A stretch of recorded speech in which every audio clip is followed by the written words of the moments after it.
1528 अयोध्या में राम जन्मभूमि पर मस्जिद बनने से शुरू हुआ विवाद। आइए अब आपको इतिहास में लेकर चलते हैं। किस्सा 1526 से शुरू होता है। ये वो साल था जब मुगल शासक बाबर भारत आया। 2 साल बाद बाबर के सूबेदार मीरबाकी ने अयोध्या में एक मस्जिद बनवाई। यह मस्जिद उसी जगह बनी जहां भगवान राम का जन्म हुआ था। बाबर के सम्मान में मीरबाकी ने इस मस्जिद का नाम बाबरी मस्जिद दिया। ये वो दौर था जब मुगल शासन पूरे देश में फैल रहा था।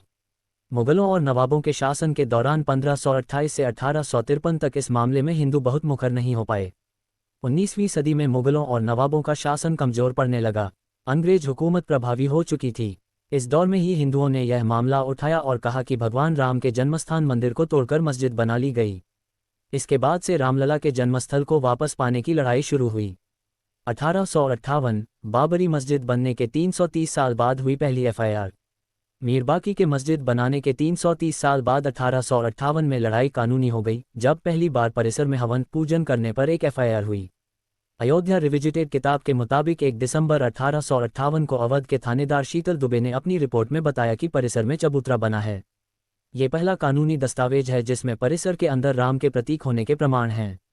इसके बाद तारों की एक बाड़ खड़ी कर विवादित भूमि के आंतरिक और बाहरी परिसर में मुस्लिमों और हिंदुओं को अलग अलग पूजा और नमाज की इजाज़त दी गई। 1885 जब अदालत पहुंची राम के लिए पक्के घर की बात। 1858 में हुई घटना के 27 साल बाद 1885 में राम जन्मभूमि के लिए लड़ाई अदालत पहुंची। जब निर्मोही अखाड़े के मनहत रघुबर दास ने फैजाबाद के न्यायालय में स्वामित्व को लेकर दीवानी मुकदमा दायर किया। दास ने बाबरी ढांचे के बाहरी आंगन में स्थित राम चबूतरे पर बने अस्थायी मंदिर को पक्का बनाने और छत डालने की मांग की। जज ने फैसला सुनाया कि वहां हिंदुओं को पूजा अर्चना का अधिकार है, लेकिन वे जिलाधिकारी के फैसले के खिलाफ मंदिर को पक्का बनाने और छत डालने की अनुमति नहीं दे सकते। 1949 मूर्तियों का प्रकटीकरण। एक ओर जहां देश भर में अंग्रेजों के खिलाफ आंदोलन चलाकर आज़ादी लेने की मुहिम जारी रही, वहीं दूसरी ओर राम जन्मभूमि की लड़ाई भी जारी रही। देश के आज़ाद होने के 2 साल बाद 22 दिसंबर 1949 को ढांचे के भीतर गुंबद के नीचे मूर्तियों का प्रकटीकरण हुआ। 1950 आज़ादी के बाद पहला मुकदमा। आज़ादी के बाद पहला मुकदमा हिंदू महासभा के सदस्य गोपाल सिंह विशारद ने 16 जनवरी 1950 को सिविल जज फैजाबाद की अदालत में दायर किया। विशारद ने ढांचे के मुख्य गुंबद के नीचे स्थित भगवान की प्रतिमाओं की पूजा अर्चना की मांग की। करीब 11 महीने बाद 5 दिसंबर 1950 को ऐसी ही मांग करते हुए महंत रामचंद्र परमहंस ने सिविल जज के यहाँ मुकदमा दाखिल किया। मुकदमे में दूसरे पक्ष को संबंधित स्थल पर पूजा अर्चना में बाधा डालने से रोकने की मांग रखी गई। 1993 दर्शन पूजन की अनुमति मिल गई। बाबरी ढहाए जाने के 2 दिन बाद 8 दिसंबर 1992 को अयोध्या में कर्फ्यू लगा था। वकील हरिशंकर जैन ने उच्च न्यायालय की लखनऊ खंडपीठ में गुहार लगाई कि भगवान भूखे हैं, राम भोग की अनुमति दी जाए। करीब 25 दिन बाद 1 जनवरी 1993 को न्यायाधीश हरिनाथ तिलहरी ने दर्शन पूजन की अनुमति दे दी। 7 जनवरी 1993 को केंद्र सरकार ने ढांचे वाले स्थान और कल्याण सिंह सरकार द्वारा न्यास को दी गई भूमि सहित यहां पर कुल 67 एकड़ भूमि का अधिग्रहण कर लिया। 2002 हाईकोर्ट में शुरू हुई मालिकाना हक पर सुनवाई। अप्रैल 2002 में उच्च न्यायालय की लखनऊ खंडपीठ ने विवादित स्थल का मालिकाना हक तय करने के लिए सुनवाई शुरू हुई। उच्च न्यायालय ने 5 मार्च 2003 को भारतीय पुरातत्व सर्वेक्षण को संबंधित स्थल पर खुदाई का निर्देश दिया। 22 अगस्त 2003 को भारतीय पुरातत्व सर्वेक्षण ने न्यायालय को रिपोर्ट सौंपी। इसमें संबंधित स्थल पर जमीन के नीचे एक विशाल हिंदू धार्मिक ढांचा मंदिर होने की बात कही गई। 2010 इलाहाबाद उच्च न्यायालय ने दिया ऐतिहासिक फैसला।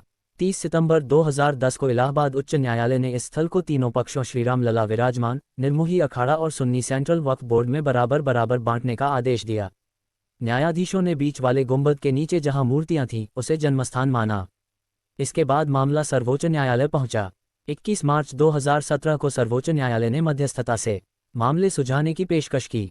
ये भी कहा कि दोनों पक्ष राजी हों तो वह भी इसके लिए तैयार है। 2017 सर्वोच्च न्यायालय द्वारा मध्यस्थता की पेशकश। अयोध्या में राम जन्मभूमि की लड़ाई अब देश की सर्वोच्च अदालत तक पहुंच चुकी थी। 21 मार्च 2017 को सर्वोच्च न्यायालय ने मध्यस्थता से मामले सुलझाने की पेशकश की। ये भी कहा कि दोनों पक्ष राजी हों तो वह भी इसके लिए तैयार है। 2019 सुप्रीम फैसला और मंदिर निर्माण का रास्ता साफ। 6 अगस्त 2019 को सर्वोच्च न्यायालय ने प्रतिदिन सुनवाई शुरू की। 16 अक्टूबर 2019 को सर्वोच्च न्यायालय में सुनवाई पूरी हुआ और कोर्ट ने फैसला सुरक्षित रख लिया। इससे पहले 40 दिन तक लगातार सुप्रीम कोर्ट में सुनवाई हुई। 9 नवंबर 2019 को 134 साल से चली आ रही लड़ाई में अब वक्त था अंतिम फैसले का। 9 नवंबर 2019 को सर्वोच्च न्यायालय ने संबंधित स्थल को श्रीराम जन्मभूमि माना और 2.77 एकड़ भूमि रामलला के स्वामित्व की मानी। वहीं निर्मोही अखाड़ा और सुन्नी वक्फ बोर्ड के दावों को खारिज कर दिया गया। इसके साथ ही कोर्ट ने निर्देश दिया कि मंदिर निर्माण के लिए केंद्र सरकार 3 महीने में ट्रस्ट बनाए और ट्रस्ट निर्मोही अखाड़े के एक प्रतिनिधि को शामिल करे। इसके अलावा ये भी आदेश दिया कि उत्तर प्रदेश की सरकार मुस्लिम पक्ष को वैकल्पिक रूप से मस्जिद बनाने के लिए 5 एकड़ भूमि किसी उपयुक्त स्थान पर उपलब्ध कराए। 2020 अयोध्या में मंदिर की आधारशिला के साथ निर्माण शुरू। इसी के साथ दशकों से चली आ रही लंबी कानूनी लड़ाई समाप्त हो गई। अब बारी थी निर्माण की। 5 फरवरी 2020 को प्रधानमंत्री नरेंद्र मोदी ने अयोध्या में मंदिर निर्माण के लिए राम जन्मभूमि तीर्थ क्षेत्र ट्रस्ट की घोषणा की।